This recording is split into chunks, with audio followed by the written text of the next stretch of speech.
Now I'm going to introduce Professor Mahmoud Ismail, who is going to talk about the DMEC graft preparation, a new concept. Bismillah ar-Rahman ar-Rahim. It's a great honor to participate in this prestigious meeting and joining with the celebrities of the Mayom.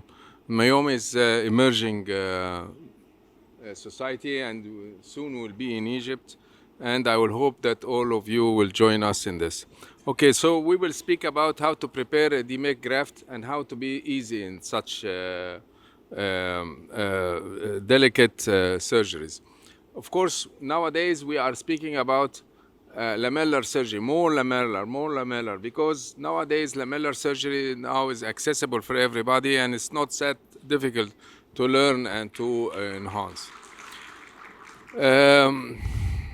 DMEC is not only for corneal surgeon. Actually, you don't need to be a corneal surgeon to dominate the DMEC surgery.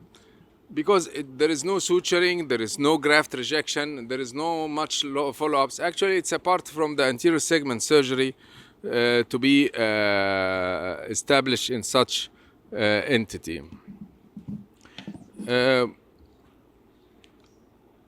When we treat DMEC grafts, we have to first address the patient. If the patient will need a combined surgery or just the cataract surgery. Because actually when you are measuring the cornea, you need not only to count the endothelium, but also the thickness. The thickness is very important. It's a predominant to anticipate if this patient can withstand the cataract surgery or not. Other thing, how to be reproducible. We need the graft to be every time you cut it and you get the same result. Sometimes it's challenging. And when you are doing a DMEC graft preparation and suddenly it breaks from you and it's cut, you are highly unsatisfied and you are very sophisticated, even if you're in good hands. So we need something new. And this idea came to me once I saw a comic movie from an English channel that's speaking about somebody who was always frustrated in his life, and suddenly he stands against all the odds and he starts to change his attitude and being more offensive and more aggressive.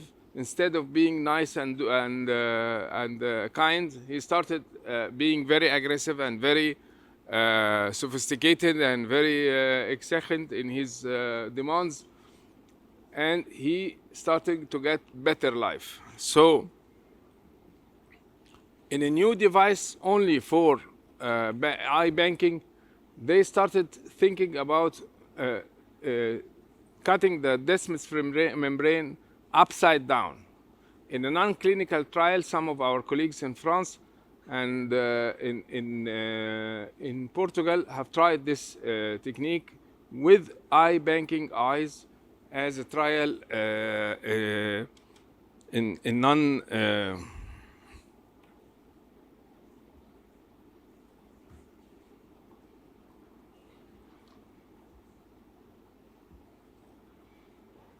non-clinical study. And the idea is to place the graft or the corneal donor upside down. Now you have the endothelium facing you. And with the usual artificial chamber, the Moria one that we all use, I remind you once again that the endothelium is facing you. Once you make a scratch and then you enter with a blunt spatula, you will find it extremely easy to separate the desmus membrane from the rest of the stroma. Why it's easier? And this is the big question that we have to answer. It's easier because you are stretching on the edges of the graft.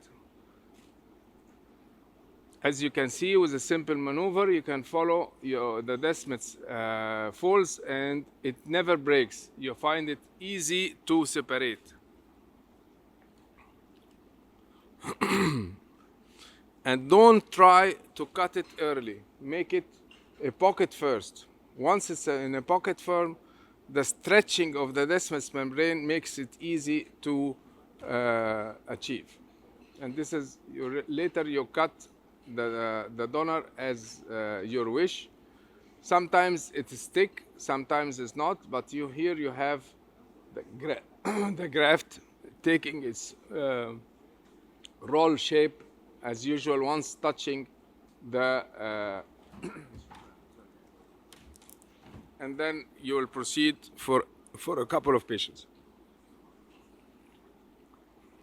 Sometimes without scratching, even with a blunt, direct blunt dissection, you get your prize.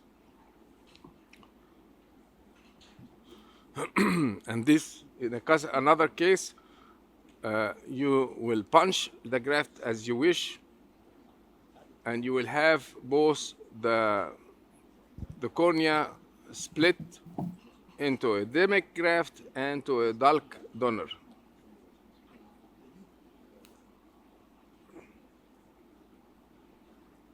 And you will see now it's easy to manipulate. Here you have the Desmet's graft separated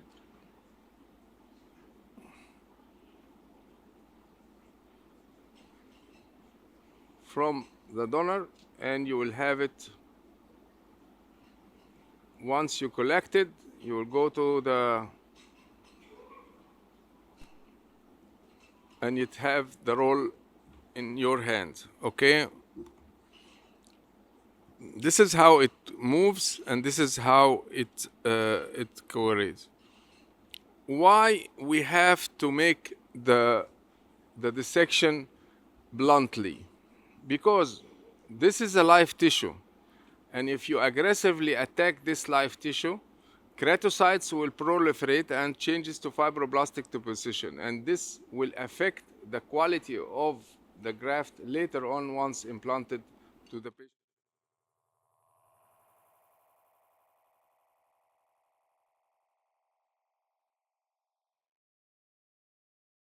Nuclei of the fibroblasts once it started, and this can potentially produce haze. Thank you very much.